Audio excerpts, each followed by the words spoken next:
Hello friends, कैसे हैं आप सब। हम तुम स्टोरी में आप लोगों का स्वागत है। पिछले पार्ट में आप लोगों ने सुना कि सृष्टि ईशु से कहती है कि कल तू खुद देख लेना कि तेरे आंखों के पीछे क्या क्या गुल खिलाए जाते हैं, समझी। ईशु से मना कर देती है, कहती है कि मैं इस तरह की कोई हरकत नहीं करूँगी, जो भी है तू बता क्या हुआ, कैसे हुआ, तू मुझे प्रूफ ला के दे। तो कहती है मतलब अब तेरे लिए वो इतनी इम्पोर्टेंट हो गई कि तुझे मेरी बात पे भरोसा नहीं है। कहती बात भरोसे की नहीं है। कहती तो एक बार मेरी बात मान, अगर मैं गलत साबित हुई तो मैं खुशी के बारे में कभी भी कुछ भी कहना बंद कर दूँगी, आई प्रॉमिस यू। तो ईशु काफ़ी देर तक सोचती है, फिर कहती है ठीक है, अगर तू कहती है तो ये करके देखती हूँ। सृष्टि कहती है तो फिर ठीक है, तू कल स्कूल नहीं आएगी। ईशु कहती क्या मतलब। कहती है मतलब मेरा मतलब ये है कि लंच ब्रेक तक तू स्कूल से गायब रहेगी। जब लंच ब्रेक हो जाए तब तू स्कूल में आना और देखना ये क्या क्या करती रहती है। तो ईशु बोलती है कि लेकिन बता तो सही कौन है और क्या है। सृष्टि बोलती है तो कल देख लेना ना खुद ही, और तू मेरी हर बात पे विश्वास करती है ना। तो ईशु बोलती है तो अगर अपने हाथ से जहर भी पिला देना तो वो भी खुशी खुशी पी जाऊंगी, तो विश्वास वाली क्या बात है, खुद से ज़्यादा भरोसा है तुझ पर। कहते तो बस मेरी बात मान और जैसा मैं कह रही हूँ कल बस उतना कर ले। तो कहती है ठीक है। उसके बाद सृष्टि कहती है वैसे ईशु एक बात पूछूं। तो कहती है हाँ पूछ, बुरा तो नहीं मानेगी। नहीं पूछ, क्या बात है। राबिया के लिए क्या ख्याल है तेरा। मतलब तुझे गर्ल अच्छी लगती है ना, लड़कियां पसंद है ना, तो राबिया अच्छी है तेरे लिए। तो ईशा उस समय पानी पी रही होती है, उसे खांसी आ जाती है राबिया का नाम सुनकर। ईशु अपने आप को संभालती है और फिर कहती है तो पागल है क्या, सीरियसली राबिया कुछ भी, ऐसा कभी नहीं हो सकता। वो दोस्त है मेरी, मैं उसे दोस्त मानती हूँ यार, इससे ज़्यादा कुछ नहीं। झूठ मत बोलना, मैंने सब देखा है। आज तो कैसे संभाल रही थी उसे, तेरे दिल में भी कुछ है ना उसके लिए। अरे यार ऐसा कुछ नहीं है, वो रो रही थी बस इसलिए। और तुझे लगता है मुझे किसी से प्यार हो सकता है? हाँ, मुझे कभी खुशी से प्यार नहीं हुआ इतने साल में, राबिया से हो जाएगा क्या। तुझे खुशी से प्यार नहीं। उस दिन तो तू बता रही थी कि तूने उससे आई लव यू बोल। हाँ बोला था, पीछे पड़ी थी यार मेरे, मान नहीं रही थी, समझ नहीं रही थी। अटैचमेंट है मेरी उसके साथ, अच्छी लगती है वो मुझे। उसे उससे लड़ाई हो जाती है तो अच्छा नहीं लगता कुछ भी। इम्पोर्टेंट है मेरे लिए बट प्यार नहीं है शायद। सृष्टि कहती है अच्छा वो छोड़, पर एक बार सोच के तो देख कितनी औसम है वो। स्कूल के सारे बॉय उस पे मरते हैं, सब उसको अपने जीएफ बनाना चाहते हैं, और खुशी से भी अच्छी लगती है। एक बार सोचना। तो कहती है दिमाग मत ख़राब कर यार मेरा, वैसे ही ज़िंदगी में इतनी बड़ी प्रॉब्लम चल रही है, और फिर खुशी को पता चला ना तो मुझे मार डालेगी जान से। उसको वैसे ही नहीं अच्छा लगता। क्या अच्छा नहीं लगता, राबिया से मेरा बात करना उसे पसंद ही नहीं है, राबिया और मेरी दोस्ती। तो मतलब तेरे लिए खुशी इतनी इम्पोर्टेंट है। अभी तो तू कह रही अभी तो तुझे समझाया प्यार नहीं है बट इम्पोर्टेंट है मेरे लिए। वो तो मुझसे प्यार करती है ना, और उसके साथ हूँ मैं, तुझे पता है मेरे बारे में सब। फिर भी तू इस तरह की बातें कर रही है। वो है मेरे लिए इम्पोर्टेंट, मैं उसका दिल नहीं दुखाना चाहती, प्यार नहीं है वो अलग चीज़ है, बट इस तरह नहीं यार। और तुझे पता है अच्छे से मुझे किसी से प्यार नहीं होता, ठीक है। और तू कर ले प्यार किसी से, मुझे तो नहीं करना यार। मुझे ना अभी भी समझ नहीं आ रहा ईशु, तूने खुशी को फिर आई लव यू क्यों बोला कि तू उससे प्यार करती है। ईशु कहती है बोल दिया, और तुझे सब पता है ना यार, क्यों बेवजह एक ही बात को रिपीट कर रही है। बोला भी था तुझे, बताया भी तुझे सब कुछ सही से, फिर भी वही। सृष्टि कहती है अच्छा एक बार सोचो ना उसके बारे में। तो कहती है चुप हो जा, फालतू बकवास मत कर रहा, अभी मेरे बस दोस्त है और कुछ नहीं हो सकता हमारे बीच। और सृष्टि बार बार ईशु को यही बात बोलती रहती है, और यही बोलते बोलते दोनों घर पहुंच जाते हैं। बाकी का दिन भी ऐसे ही निकल जाता है। दूसरा दिन आता है और ईशु घर में होती है, तो उसके पेरेंट्स पूछते हैं कि आज स्कूल नहीं जा रही हो। तो कहती है पापा लंच ब्रेक के बाद जाऊंगी, हाफ डे में। क्यों? आज टीचर्स आएंगे नहीं पहले पीरियड्स के, तो इसलिए बहाना मारती है। तो कहती है कि नहीं मेरी तो बात हुई थी। कहती हाँ पापा आपकी बात हुई थी, एक दो टीचर्स नहीं आएंगे और फिर मेरी रेस भी है, तो मैं थोड़ा टाइम से जाऊंगी। कहती हैं कि अच्छा ओके। तो इसी तरह वो अपनी तैयारी करती है, और फिर लंच ब्रेक होने से कुछ टाइम पहले ही स्कूल पहुंचती है और अपनी क्लास में जाती है। मतलब लंच ब्रेक हो जाता है और वो खुशी वहाँ से चली जाती है। ईशु अपनी क्लास में उस टाइम पहुँचती है। आप लोगों को कितना समझाना पड़ता है, नहीं तो उटपटांग क्वेश्चन करते हो। खैर और जैसे क्लास में जाती है, सृष्टि जाते ही बोलती है, सृष्टि से जाते ही बोलती है कि अब बता मुझे क्या बात है। सृष्टि बोलती थोड़ी सांस भी ले लिया कर, हर चीज़ की इतनी जल्दी रहती है तुझे। अच्छा राबिया कहीं नहीं दिख रही है। तो सृष्टि कहती है देख वो सामने माई से बात कर रही है। तो इसने इससे भी दोस्ती कर ली। सृष्टि बोलती है यस माय लॉर्ड कर ली। थोड़ी देर ये दोनों बातें करते हैं और फिर सृष्टि कहती है चल दिखाती हूँ तुझे खुशी के कारनामे। ईशु बोलती है क्या कारनामे, इधर उधर अपने दोस्तों के साथ घूम रही होगी। अरे तू चल ना मेरे साथ ऊपर वाली क्लास में, वो क्लास जो हमेशा खाली रहती है। यार सृष्टि कहाँ लेके जा रही है। सृष्टि बोलती चल तो सही। कहती कुछ नहीं होगा, बेवजह तो आज टाइम वेस्ट करा रही है। तो कहती है कि तू चल लेना बस चुपचाप, तुझे कुछ कह रही हूँ क्या मैं, चुपचाप चल। उसका हाथ पकड़ती उसे खींचते हुए लेके जाती है और क्लास के पास पहुँचते हैं। क्लास के पास पहुँचते ही जैसे ही ईशु अंदर जाने लगती है तो सृष्टि कहती है तू बेवकूफ़ ही रहना सारी ज़िंदगी भर, बेवकूफ़ कहीं की। ईशु कहती है क्यों, मैंने क्या किया। कहती है अब तू चुप रह। उसके बाद वो उसे विंडो की तरफ लेके जाती है, विंडो की तरफ लेके जाती है और कहती है अब यहाँ से देख। हल्का सा विंडो पे अपना हाथ लगाती है तो विंडो ओपन हो जाती है। खुशी को आइडिया भी नहीं होता है कि कोई उसे यहाँ इस तरह देखेगा, क्योंकि कभी ईशु ने शक ही नहीं किया उस पर।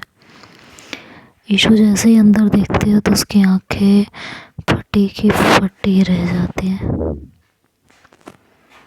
उसका तो दिमाग गर्म हो जाता है।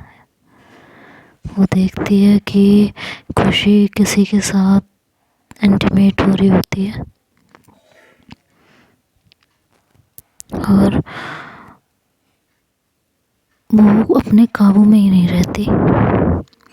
ये सब देखकर वो गेट की तरफ जाती है और गेट को जोर जोर से बजाने लगती है।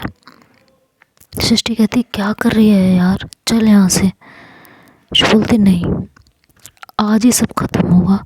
इसकी हिम्मत कैसे हो गई। इधर खुशी हड़बड़ा जाती है कि कौन आ गया है, यहाँ तो कोई भी नहीं आता कभी।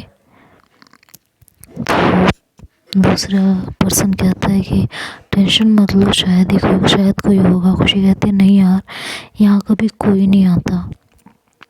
ऐसे सडन कौन आया होगा, मुझे टेंशन हो रही है। तो कहती है टेंशन मत लो, कोई स्टूडेंट होगा, खेलते खेलते आ गया होगा, चलो देखते हैं।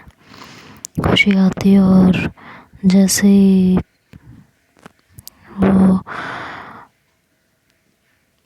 गेट खोलती है देखती है कि यीशु सामने है। हुलिया तो अपना अंदर ही ठीक कर लेती है। तो जैसे यीशु को देखती है कहती है यीशु तुम यहाँ क्या कर रहे हो बाबू। और ये बोल के उसे हक करने लगती है। तो यीशु उसे ज़ोर से धक्का देती है और कहती है मुझे हाथ मत लगा देना, समझ में आया।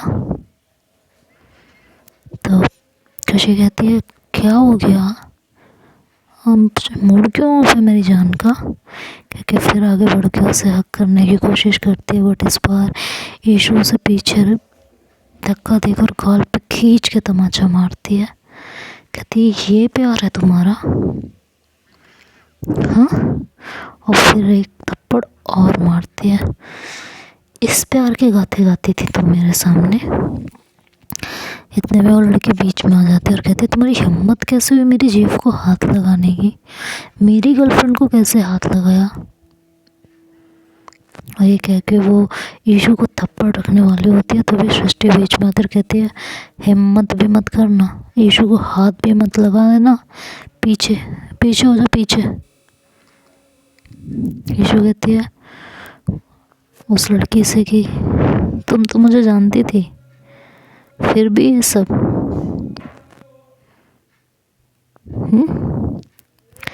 और आपको पता भी था हमारे बीच क्या रिश्ता है, बोल। फिर भी तूने इसके साथ कोई है कुछ शर्म लिहाज कुछ है या नहीं है, सब बेच खाई है तुम दोनों ने। इतने में खुशी की नज़र सृष्टि पे पड़ती है। उसका तो दिमाग ख़राब हो जाता है कि इसने सब बताया यीशु को और ये खुद लेके आई है इसे यहाँ पर। इसका तो मैं खैर अभी यीशु को देखती हूँ। वो यीशु की तरफ जाती है और कहती है यीशु प्लीज़ मेरी बात सुनो। यीशु कहती है पीछे पीछे पीछे पीछे हट, पीछे सुन मेरी बात, मेरे को हाथ पे मत लगाना। और आज से ना तेरे मेरे सारे रिश्ते ख़त्म, अपना कोई रिश्ता नहीं है आज के बाद। दूर रहना मुझसे और मेरी दोस्त से, वरना मुझसे बुरा कोई होगा नहीं, समझ में आया। और खुशी तू अच्छे से जानती है कि मैं क्या क्या कर सकती हूँ और क्या नहीं, इसलिए मेरे आसपास तो भटकना भी मत, याद रखना।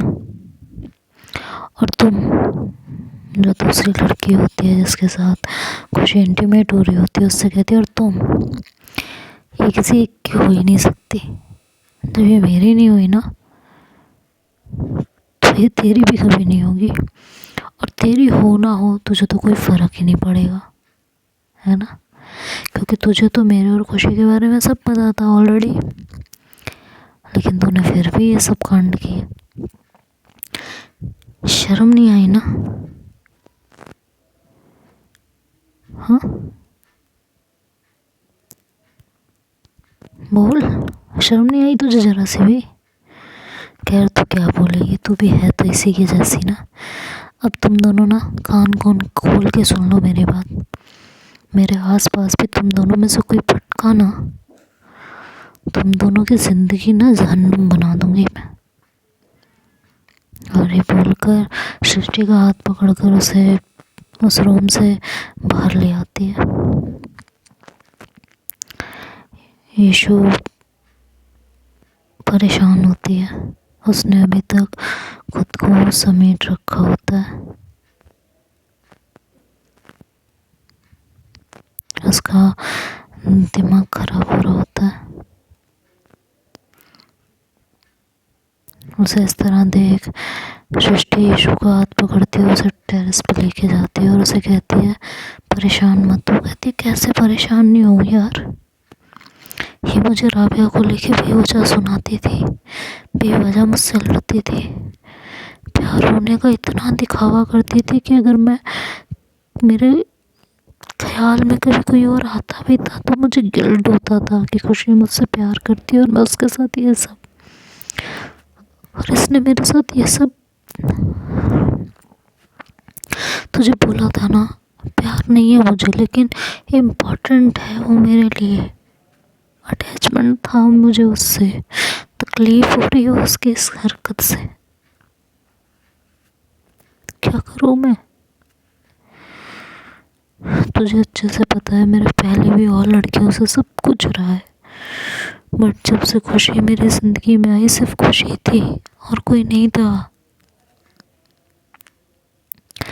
खुशी के रहते मैंने कभी किसी की तरफ आँख उठा के नहीं देखा, और ये मेरे साथ ये सब, क्या करूँ तो ये बता, कैसे खुद को शांत करूँ। सृष्टि कहती है सब ठीक हो जाएगा, तू भी टेंशन मत ले। और हाँ, खुशी की बात में तो बिल्कुल नहीं आएगी, वो आके तुझे मनाएगी समझाएगी, लेकिन तू मुझसे वादा कर, तो उसकी बात में बिल्कुल नहीं आएगी, बिल्कुल भी नहीं। यीशु बोलती है मेरा वादा है तुझसे, मैं अब उसके पास बिल्कुल भी नहीं जाऊंगी और ना ही उससे बात करूंगी। कहती है तू कर रही है वादा, याद रखना, तो उसके आस पास भी नहीं जाएगी। कहती है वादा है मेरा।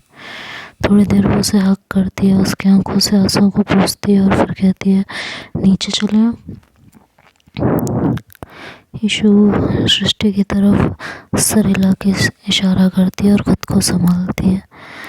दोनों नीचे आते हैं और यीशु अपने घर जाने लगती है सृष्टि से बोल के। तो राबिया कहती है तुम कहाँ जा रही हो यार, अभी आई और अभी जा रही हो। तो यीशु कहती है हाँ मैं कुछ काम से आई थी, वो हो गया तो जा रही हूँ, कल आऊँगी, आप स्टडी करो अपनी। ये कह के वो जाने लगती है तो राबिया उसके पास आती है और कहती है यीशु, कहती है हाँ वो थैंक यू, कल आपने मुझे चुप कराया इसलिए, लेकिन अब मुझे कभी हॉन्टेड हाउस लेके मत जाना प्लीज़। यीशु कहती है ओके, और ये कहकर वो अपने घर चली आती है। घर आकर भी उसके दिमाग में बहुत कुछ चल रहा होता है, उसका मन नहीं लगता तो वो अपने अंकल आंटी के पास चली जाती है। उसे वहाँ जाकर अपने आंटी से बातें करके थोड़ा सुकून मिलता है। वहाँ जाती है, चुपचाप बैठी रहती है, थोड़ी बहुत बात करती है। तो उसकी आंटी पूछती है कि क्या हुआ बेटा, आज इतना बोलने वाला इंसान चुप है। यीशु बोलती है कुछ नहीं, वो आज स्कूल नहीं गई ना इसलिए मन नहीं लगा, बाकी कोई बात नहीं है। दोनों से बातें करने के बाद यीशु थोड़ी स्टडी कर लेती है और फिर मम्मी के पास चली जाती है। थोड़ी देर मम्मी के साथ लूडो खेलती है, मस्ती करने की कोशिश करती है, बट उसका मन कहीं नहीं लग रहा होता, उसका दिमाग खराब हो रहा होता है। वो अपने घर रूम में बैठे बैठे आज के हुए इंसिडेंट के बारे में बस सोच रही होती है। छुट्टी होने के बाद सृष्टि यीशु के घर आती है तो यीशु की मम्मा बोलती हैं कि बहुत सही टाइम पर आई हो, ईशू के लिए आलू के पराठे बना रही हूँ, आप भी खा कर जाना। सृष्टि बोलती है ठीक है आंटी। वैसे है कहाँ वो? तो कहती है ऊपर है। सृष्टि ऊपर जाती है, उसे देखती है तो चुपचाप ऐसे ही लेटी हुई होती है। तो कहती है तो क्या कर रही है? पीछे से जाती है, देखती है तो वो लेटे लेटे अपने फ़ोन में लूडो खेल रही होती है ऑनलाइन। सृष्टि बोलती है कि यार मैं तो सोच रही थी तू रो रही होगी, तू लूडो खेल रही है। ईशू बोलती मेरे पास रोने का टाइम नहीं है, ठीक है? मैंने रोना नहीं सीखा अपनी ज़िंदगी में, समझ में आया? और रोने से कुछ नहीं होता, जो हो गया सो हो गया, बात ख़त्म। लेकिन सृष्टि समझ रही होती है उसके दिल का हाल, कि बस ये ऊपर से दिखा रही है, तकलीफ़ तो इसे हुई है। तो देखते हैं अब आगे क्या होता है, तो नेक्स्ट पार्ट में सुनेंगे। तब तक के लिए बाय बाय, टेक केयर।